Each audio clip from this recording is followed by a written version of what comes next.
All right. Good morning and welcome to the HRCC 2026 Round 1 RFA Kickoff webinar. Go ahead and take a look at our agenda for this morning's call. We'll start out with introductions of the California Workforce Development Board team that will be working on this grant, provide a brief overview of the Round 1 grant program. Julissa will provide a brief walkthrough of the Cal eGrants application and talk about the steps required to apply. We will give an overview of the grant agreement process, um, show you guys the grant timeline, and provide resources for your application process. All right, introducing the team. My name is Mike Rosetta. I am branch manager over the grant development, selections, and agreements unit. I will pass it to Cheney. Thanks, Mike. Good morning. My name is Cheney Patterson. I'm the Grant Development and Selections Manager. And I will pass it to Julissa. Good morning, everyone. My name is Julissa Silva. I am an analyst on the grants development and solicitations team, and I'll go ahead and pass it to Monique. Good morning, everyone. I'm Monique Cardona. I am on the grant development and solicitations team as well, and I will pass it over to Kara. Were we going to do Courtney and Kristen? Yes, please. Yeah, I can jump in. Sorry, I skipped Courtney. No worries. Let me pass it over to Courtney. So sorry. I'm Courtney Orgel. I am a grant selections analyst on Mike and Cheney's team, and I will pass it over to Kristen. Hi, I'm Kristen McGuire, and I am the comms specialist on the solicitations team, and I will pass it over to Kara. Hi, my name is Kara Meyer, and I am the supervisor over the grant agreements team. So I will pass it to Harmon. Hi, everybody. My name is Harmon Rai. I'm a grants analyst on the contracts team. Now I will pass it over to Damon.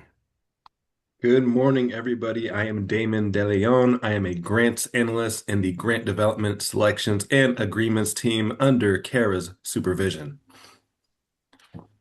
Did we get everybody? Do I need a hot potato it over to anybody else?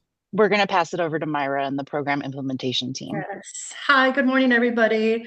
My name is Mayra Fernandez. I am with the program implementation and regional support team. So all of you on here probably have already we've gotten acquainted. Here with me today are the analysts that you would normally work with during the grant term, which is Shamima Akhtar. And then we also have Andrea Nunes. And then in support of us, we also have our branch manager with us this morning, and her name is Chan. Thank you so much. All right, thanks everyone.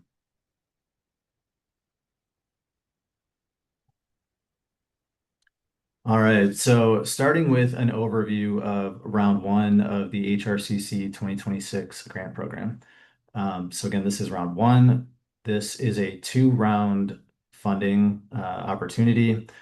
So round 1 is intended to serve as a bridge from HRCC RWF to round 2. Round 2 will be released later this year, likely this summer, as a more competitive opportunity. So in round 1, we are allocating $8 million in awards, and we will talk a little bit more about how we are allocating those later on today's presentation. And then again, this summer, we will be issuing a solicitation for $19 million. So round 1, funding allocations are predetermined. If you looked at the RFA already, you will have seen the allocation for your region. We will also preview those later on today's slide deck. A big thing that we want to emphasize today and throughout the round 1 process, this solicitation is on a very expedited timeline to ensure we want to mitigate the gap after RWF ended in March. So we're trying to get this funding into grant contracts or grant agreements as soon as possible And we'll get more into that timeline shortly. Deadline for the round one applications is May 6th at 5 p.m. A little bit of background on this funding. This funding originally came to the board through SB 150. SB 150 directed the California Department of Transportation, or Caltrans, to partner with the CWDB to support the HRCC program. CWDB and Caltrans have established an interagency agreement to align our workforce development programming through HRCC with Caltrans' state and federal infrastructure investments. So again, just overview of the funding structure of the HRCC 2026 program. Today, we're here to talk about round one. This is $8 million in bridge funding. The grant term for the round one awards will be 8 to 18 months. And then round two will be a more competitive process where applicants will complete a full application package. There will be some analysis done on our side to identify demand out in the field. But much more to come about the round two solicitation later this year.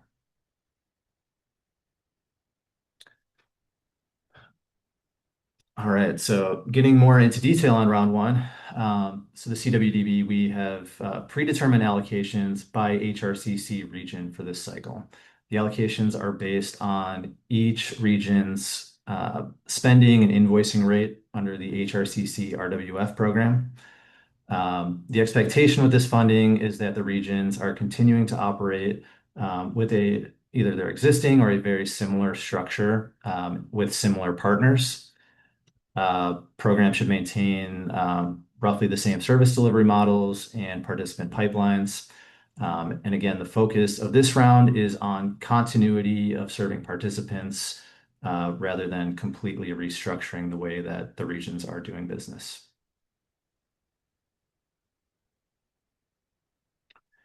Here are the funding allocations by region.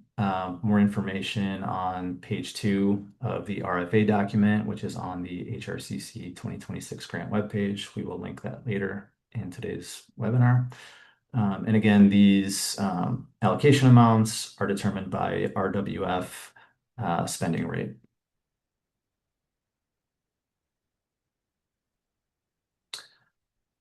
Eligibility for round one is limited to the existing HRCC regions. If you happen to find yourself on this call and realize that you are not an HRCC region or a partner to one, unfortunately, you're probably not eligible for this funding opportunity, and we will not be reviewing applications from organizations that are deemed ineligible.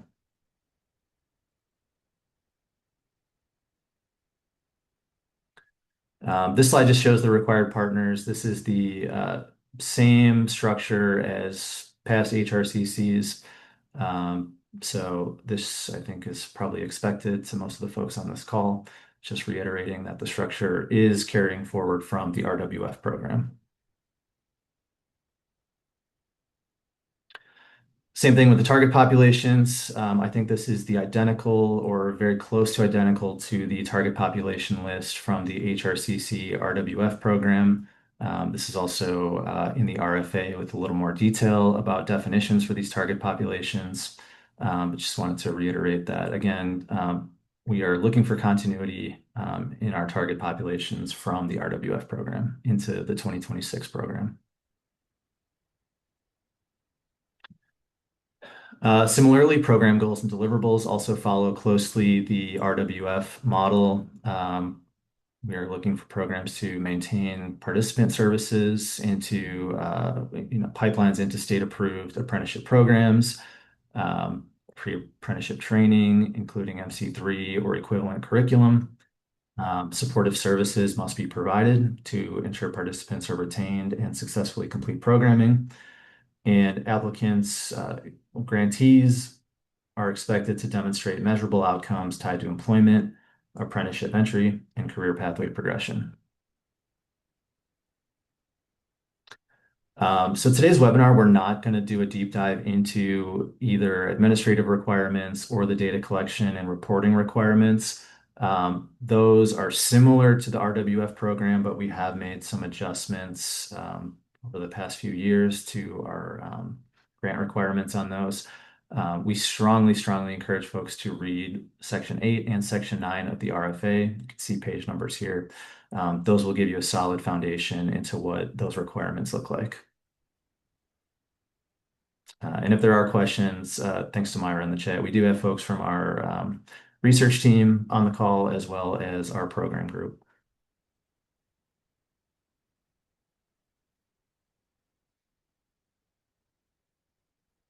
All right, application access. I believe, Julissa, I'm passing this one to you. Yes, thank you, Mike. So, as you all should know, you all have been given application access. There was a request form that needed to be completed by each of you. So at this point, everybody should have access. And if you haven't already done so, please log in and make sure that you're able to, oh, apologies. I think it skipped over. Oh, sorry, guys. Please make sure that you have access to the application within Cal eGrants. If you don't, do not hesitate to reach out to the solicitations team at solicitations@cwdv.ca.gov, which we will put in the chat as well shortly.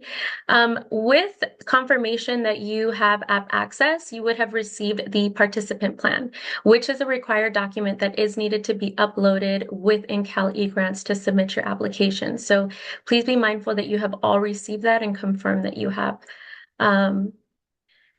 Let's move on to the next step. So now we're going to go over narrative and scope of work, which is, we use them kind of in tandem.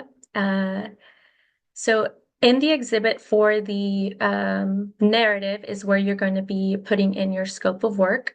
You should clearly describe what you plan to do, how your project will be implemented, and the outcomes that you expect to achieve within the grant period. This includes outlining plan activities, program goals, and deliverables, as well as clearly defining partner roles and responsibilities. You are more than welcome to use bullet points or drop a scope of work response altogether, as long as we're able to see and recognize and identify your target populations to be served, as long as you're properly explaining how you will recruit, support those participants, and making sure that we're aligning with the priorities for your population as outlined in the RFA. Strong applications will demonstrate the alignment and show how program design responds to both participant needs and labor market demands. For more additional details on the scope of work instructions or project narrative exhibit, please reference pages 9 and 10 of the RFA. And I believe that was also dropped in the chat as well.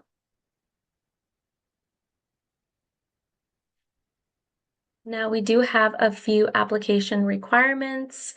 So first and foremost, as I mentioned before, we have the participant plan, and that again is going to be something that you upload. It is an Excel spreadsheet that you're required to complete, and you were provided that in your confirmation email. Along with that, you will also need to submit an STD 204 or a payee data record, which is required for payment processing. Applicants should ensure all required documents are included to avoid submitting an incomplete application. So if you don't have these, it is considered an incomplete application. So if you guys can bear with me, I'm going to share and go through a walkthrough of what the application should look like on your end. Give me 1 second. And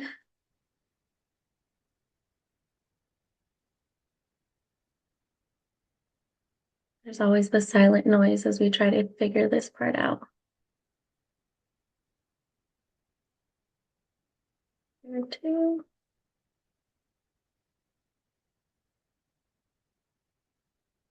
All right.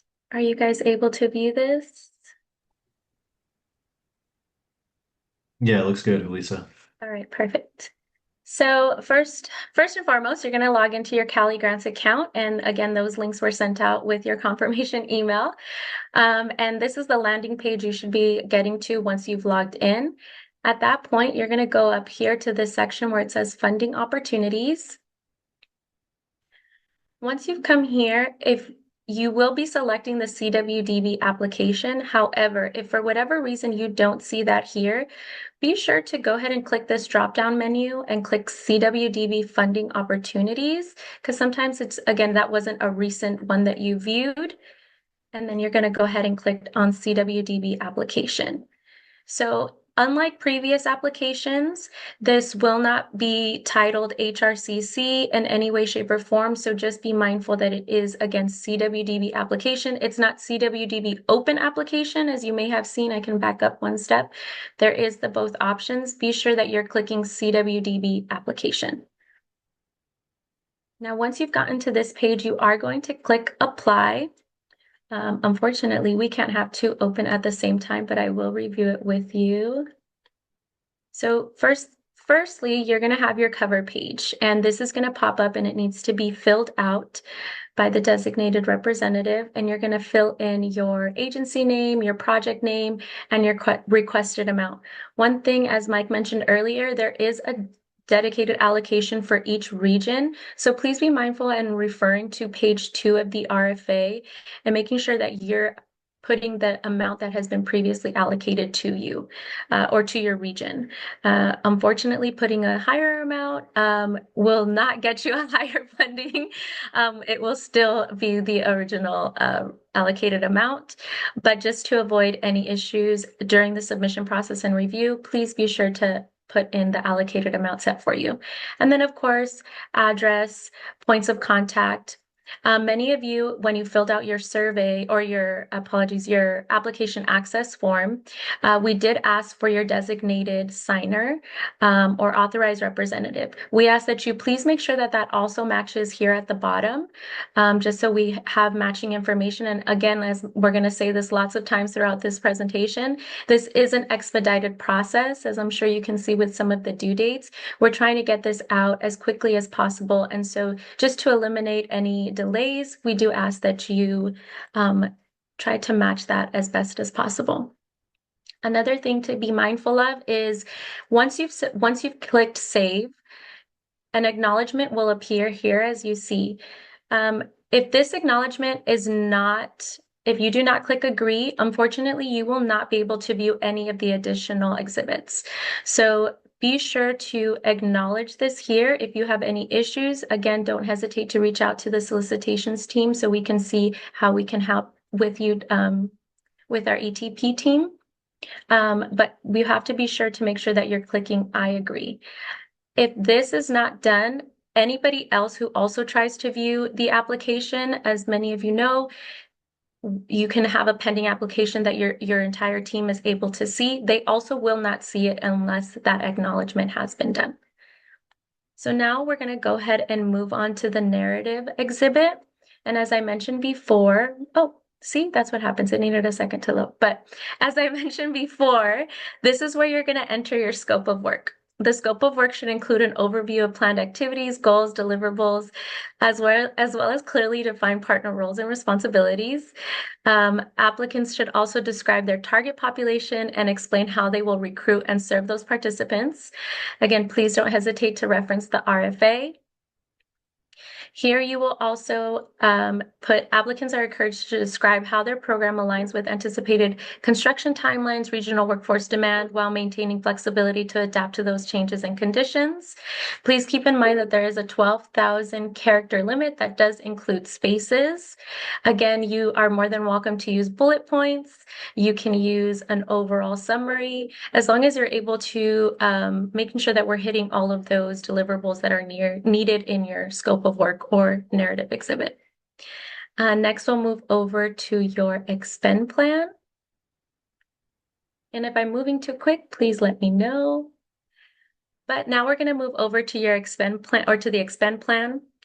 You will need to enter quarterly exhibit projections. Again, you will, as it states in the RFA many times, you are going to see 12 months. You are not required to submit for 12 months. You are only required to submit for the 3 quarters. That is the 8 to 9 month funding period for round 1. So you are more than welcome to leave the rest of the quarters blank or leave at a 0. But just be sure to know that you only have to do the first 3 quarters. Another huge reminder is do not forget to click save. I don't know how many times, and I'm sure we've all run into this issue where we forget to click save, and unfortunately, all the amazing work that you've each put into your application gets erased because we forgot to click the save button. So anytime that you're moving from one exhibit to another, please, please, please don't forget to click save because, again, you will lose the information that was just inputted. Next, we're going to go over to some of the budget exhibits. And now we have the budget narrative, the supplemental budget, and the budget summary. You are required to complete each of these exhibits. These sections should provide detailed information on proposed costs, including cost breakdowns. We ask that all figures are consistent across these sections as the system includes validation checks. So discrepancies may prevent submission. So if your requested amount is not matching at the very bottom to your total amount down here, including match, if you have a match, then the system will not allow you to submit, and that could cause a delay in submitting. And again, we're on an expedited plan, so trying to make all our numbers match will be most helpful. And again, don't forget to click save. We're going to go ahead and move over to the work plan. The work plan is an outline of proposed activities and milestones on a quarterly basis. This section should align directly with your scope of work, including goals, deliverables, and program activities. Similarly to the expend plan, applicants should complete this section with the 3 quarters that align with the round 1 funding period. You are not required to go all the way to the 12th quarter. And then next, we are going to go to the uploads document section. So first, I want to go over again the participant plan that was provided to you in your confirmation email. Once your participant plan is completed, this is where you would go and upload. So you would just click save here or new, and you would upload your participant plan along with your STD 204 or 205, whichever is applicable to your organization. With that being said, you do need to input a document name and provide a description. These fields are required fields. There is a 500 character limit, and you can easily just put STD 204. You can put participant plan, whichever that is applicable to the specific document that you're uploading. We ask that you name it here and provide a description. Again, it just makes the process much easier, and we're also able to grab those as quickly as possible. Then you're going to go here. You aren't required to put the format. You are more than welcome to do so, but that is not a required field. Once you've done that, again, you'll click save. Please be sure to save here again, one more time. The save button should be your best friend. When in doubt, just click save. But again, this is where you will upload your participant plan. That is a required document. If you do not submit the participant plan, your application is considered incomplete. Again, with your STD 204. Aside from that, applicants may also upload additional supporting documents, such as a community workforce agreement. If that is something that your organization or your region has been working on, we encourage you to upload it. And again, you can reference page 11 of the RFA to have a little bit more detail on that. Now, again, I can't say this enough. Do not forget to save. Once all these exhibits have been complete, the notes exhibit is not a required exhibit, so this exhibit will not need to be filled out. But once all of these exhibits have been completed, you will have the ability to submit. Now, if I were to try to submit now, I don't think it will let me. Nope, it will not. So this is just letting you know that, hey, you have all these errors. The awesome part is that the system will tell you where your errors are. The difficult part is finding out where exactly the inconsistencies may be. So we just ask that you, again, be mindful and make sure that all the numbers match across the board so you are able to click submit. Another awesome tool that we have is you can also click print view. So if you are in the process, or if you're like me and sometimes you need pen and paper to write down before you put it on a screen, you are more than welcome to print your application. Aside from that, once you've submitted, you're also able to print and have a hard copy or PDF version of your completed application for your record. So we encourage you to use all these steps. And again, don't hesitate to reach out to the solicitation team. We'll get back to you as soon as we can. We do ask that if you haven't done so already, which I don't believe anybody has, that you start your application as soon as possible. Again, this is an expedited process. If we ask that you at least provide 48 hours with any technical issues or questions that you have regarding your application, because unfortunately, we may not be able to resolve the issue as quickly as we'd like. If it is a technical issue that requires more back-end assistance, then at that point we're up to, unfortunately, tech, and we can't always resolve those issues as quickly as we'd like. And unfortunately, you do miss a deadline. And again, anything submitted after May 6th is considered late or incomplete. So I'm going to go ahead and stop sharing this screen here. Give me 1 second. If my Teams wants to work, or my Zoom wants to work with me, maybe.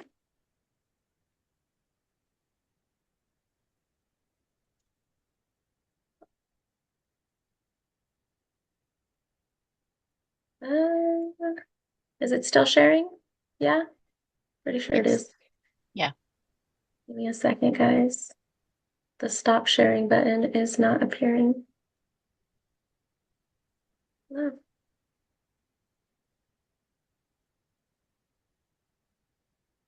Let me pull up the PowerPoint. Okay. Can you see it now? No. Nope. Still not. Still. CG account. Love. Okay, give me 1 second.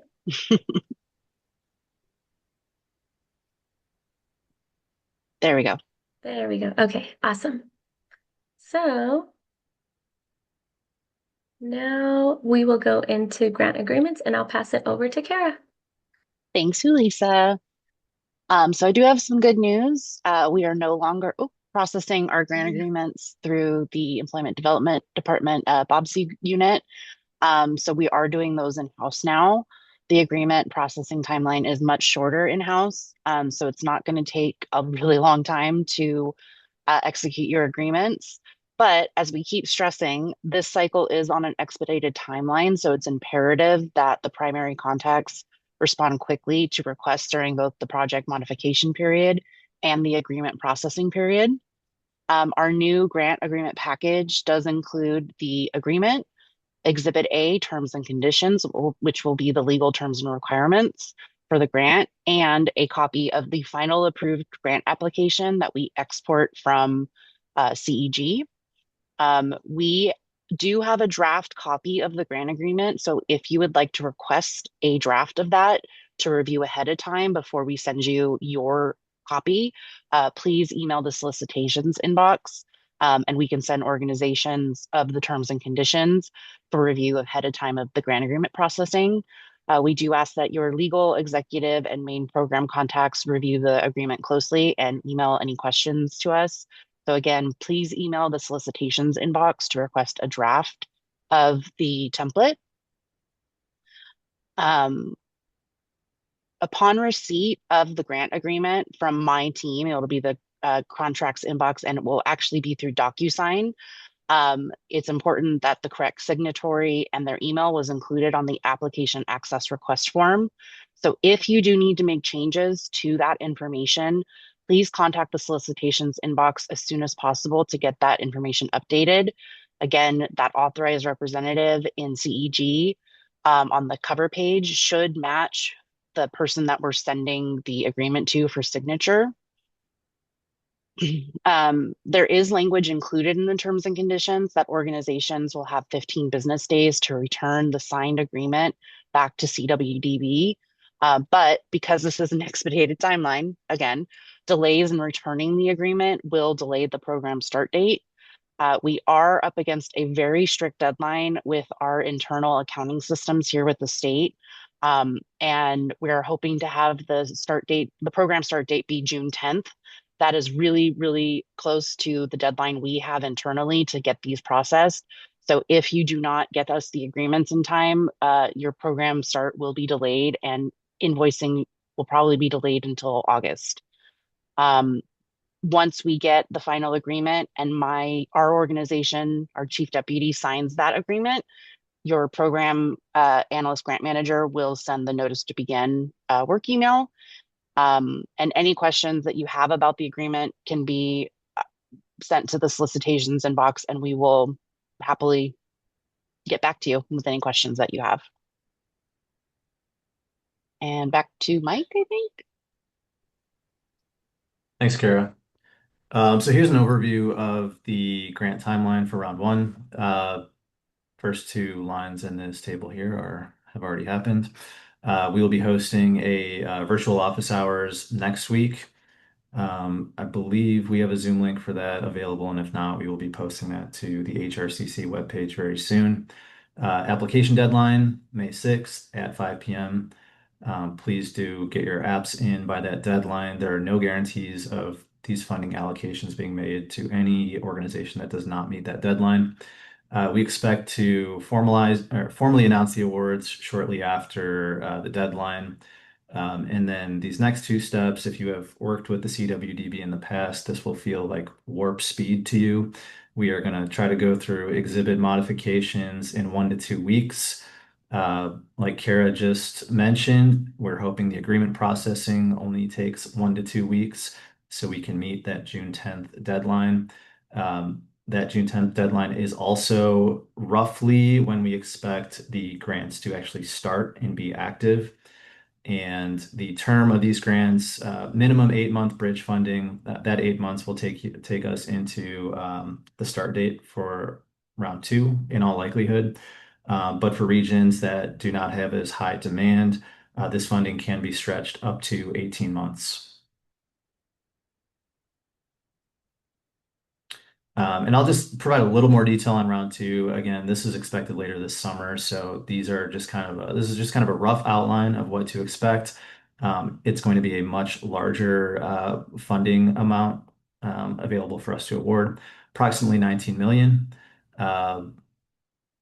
As part of our funding decisions, we will consider hiring demand by region and alignment, like this bullet says here, demand specifically in the construction sector.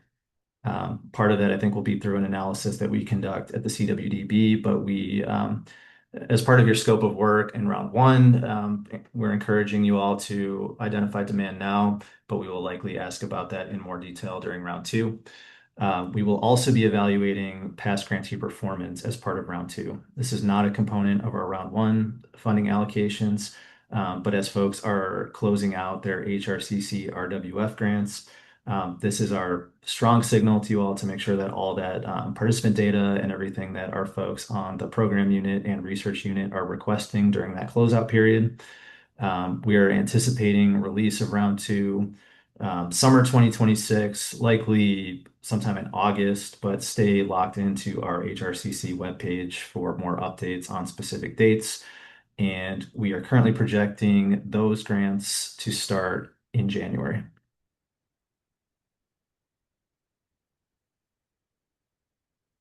So now we're going to jump into a few resources that I'm sure we brought up a few times throughout this presentation. First and foremost, we encourage all applicants to reference the RFA, which has been posted into the chat and is also on our webpage. And then again, for any guidance or updates on HRCC 2026, we ask that you reference the webpage. Aside from today, we will also have a virtual office hours. We highly encourage your attendance. This round one, we will not have a Q&A a weekly Q&A. So this is a moment for you guys to be able to ask your questions, get additional guidance, not just today, but also on the virtual office hours, April 30th at 1:30 p.m. And we'll be sure to post the registration link in the chat as well for you guys. Again, all questions should be submitted to solicitations@cwdb.ca.gov at least 2 business days prior to the deadline, as support cannot be guaranteed after that time. We're going to move on to the moment you have all been waiting for, I'm sure, the live Q&A. And we'll definitely start with some of the chat ones, I believe. Yeah. So we can go ahead and start with Connie's question. I'll just read these aloud and then I will let folks on our grant and or program team chime in as needed or the research team. So Connie's question is, will it hurt for us to go to 12 months? And I'm assuming this is referring to the expend or work plan in the application and notes that it's easier with their organization to have a 12-month project. Yeah, I'll take that one. And just a little bit of kind of just to zoom out on the Q&A. A lot of questions coming in the chat. Folks are also free to, if you want to just raise your hand and jump on and ask your question, we'll get your questions in as well. So to the question about completing the exhibits for 12 months, we'll go ahead and say yes if you would like to do that. That is allowable.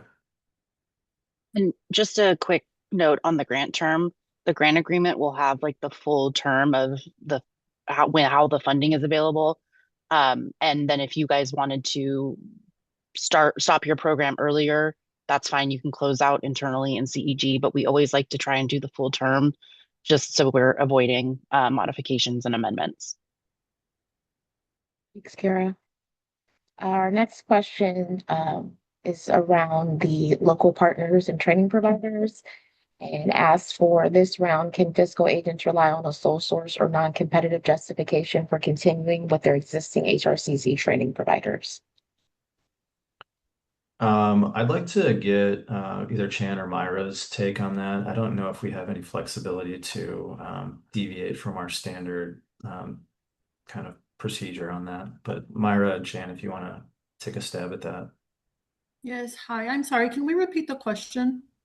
Yes. So it says for HRCC 2026 round one, can fiscal agents rely on a sole Oh. source or non-competitive justification for continuing with their Okay. existing HRCC training providers? And that came in from Nicholas. Thank you so much. I was too busy typing in the chat, and I could have looked here. So yes, you can use sole source. We have, a way to document that. We just have to provide a justification for why you're doing that. And so we're going to be working with you with program implementation and regional support. We're going to be working with you to make sure that you have your exhibits lined up and ready to go through the execution process. So you'll be guided on how you can provide that justification. But summary, yes, you can. You can use sole source providers. Thanks, Mara. Okay, we have a couple more questions in the chat. It asks, can you plan for and report placements for the full 18-month period, even if they expend all funds in 8 months? It really depends on how you planned out your program, right? Like there's really no prescription for how you want to do business so long as that's properly illustrated in your exhibit. So if you wanted to use the whole 18 months, but you're planning on spending earlier than that, that's fine. We just have to make sure that in your work plan and that your expenditure plan and all of your exhibits tell us the story for why you're doing that and what's happening throughout the grant term. All right, the next question asks if applicants can serve existing participants who have already enrolled in a pre-apprenticeship program but have not yet completed.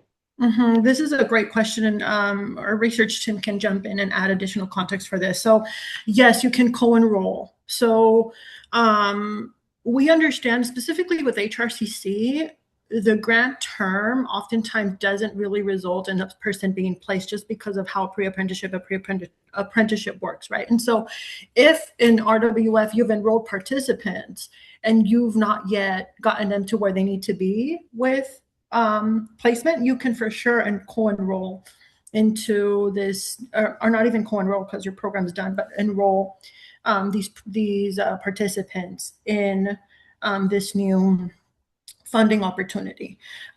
Phyllis, do you want to add to any of that? Yeah, sure. Thanks, Myra. And thanks, Louise, for the question. Yeah, I think the only thing I would add, no, I would say the same thing. The only thing I would add is just from our perspective, as long as the services themselves are unduplicated, in other words, the individual service that's being paid for by the grant,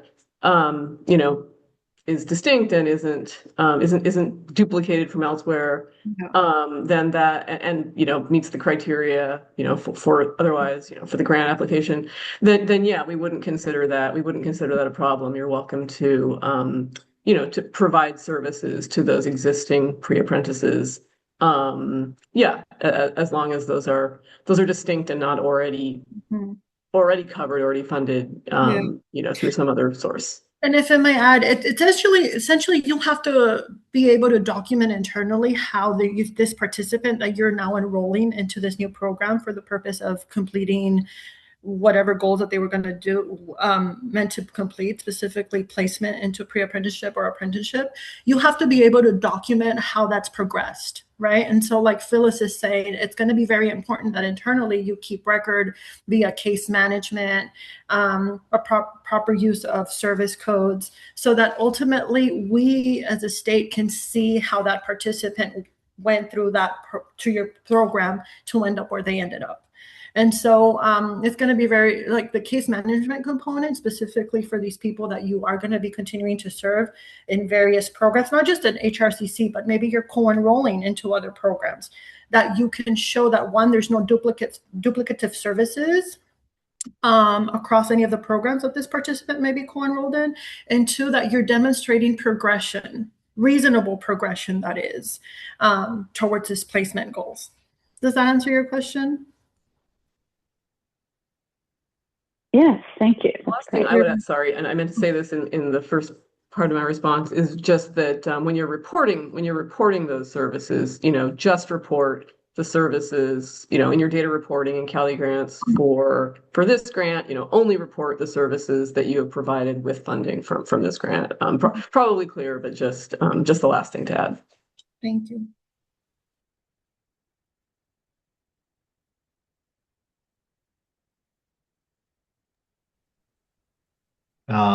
So I could jump in and take the third question in let's see, Luis, in your comment. Is there a match requirement? No, there is not a match requirement for this round. For the fourth question, should we include commitment letters from project partners? I'll say that is encouraged, but it is not a requirement, given our short timeline. For other grants, we have asked for MOUs or partnership letters, things of that nature. We know those typically take some time to put together. So for this round of HRCC, we do not have a requirement that commitment letters are included. But again, those are encouraged if you have those and you want to upload those as part of your application. Especially for the ones that are required. If you don't have the ones that are like, they're just like suggested but not required, for the sake of time, you don't have to do that. But if you do have the ones for the required ones, that would be good. I think it makes your application all of that much stronger too. Yeah, and there may be a firmer requirement when we get into round two. So just it's good to be thinking about having those letters, but again, not a requirement. Awesome. And we can jump to the fifth question from Louise. It says the RFA states HRCC 2026 grantees must prioritize placement of MC3 certified graduates into infrastructure projects identified by Caltrans where feasible. And the question is asking, is there a list available of Caltrans identified projects? So there is a list. I'll put this link in the chat. So there's a web page called build.ca.gov. That's sort of the state, the state compiles a list of infrastructure projects and posts them to build.ca.gov. We at the CWDB have not vetted that list. So we are not requiring projects to like cite that list or necessarily tie their projects, their HRCC projects only to the infrastructure projects listed on this web page. Again, for round two, we will do a deeper dive into where the infrastructure demand is, where the jobs are. For round one, we're hoping that you all out in the field can kind of do that assessment and start looking into where those investments are and where your participants may fit as placements into those openings. But for now, this is just sort of, I'll provide the link in the chat, but this is kind of a nice to tie your project if you can, but it is not something that we are necessarily going to be looking for in your scopes of work when you submit those.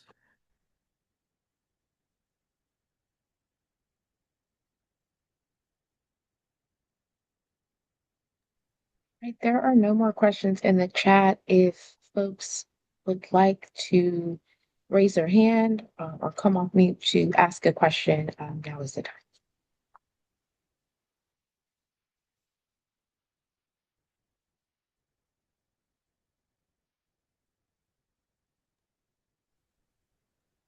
Hi, this is Myra again. I just wanted to reiterate how important it is to meet the deadlines that have been discussed during this kickoff.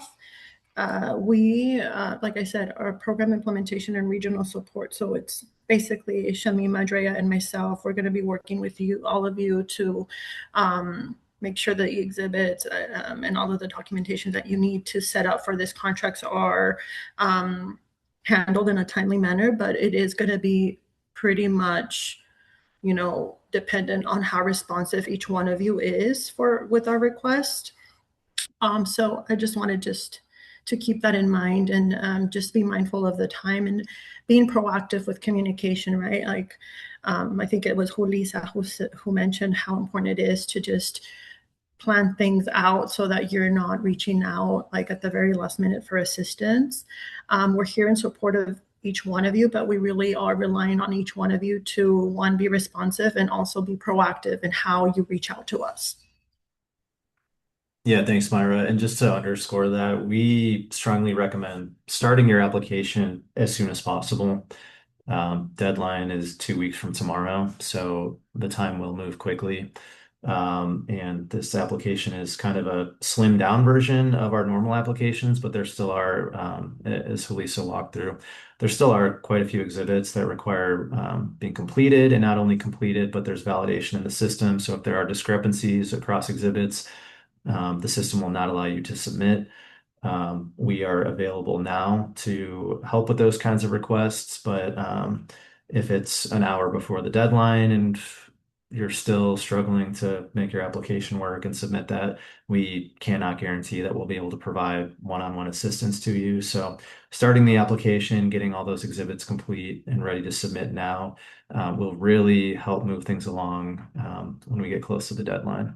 And then to Myra's point and Kara's points, once those awards are made, being responsive to Myra's team with exhibit modifications, and then Kara's team when we get into agreement processing will be critical for us to make that June 10th deadline that Kara talked about. I'll also add, so again, round one, funding is pre-allocated. It's just a matter of submitting your application, ensuring your application meets all the requirements. Round two is a competitive process, so funding is not necessarily guaranteed to any region. So you don't want to miss the round one deadline. It's critical that we receive everything on the timelines that we've given.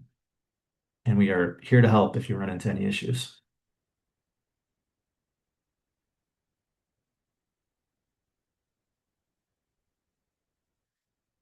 All right, last call for questions. And if not, we will close out here in just a minute. And again, today's recording will be available on the CWDB's YouTube channel, hopefully sometime this week. We will post a link on the HRCC 2026 grant webpage as well. And if you have any questions in the meantime, solicitations.ca.gov is your one-stop shop for any assistance that we can offer. And that includes any follow-up questions, any issues with your Cal eGrants application, anything you need help on, we are on standby to make sure that your application process runs smoothly.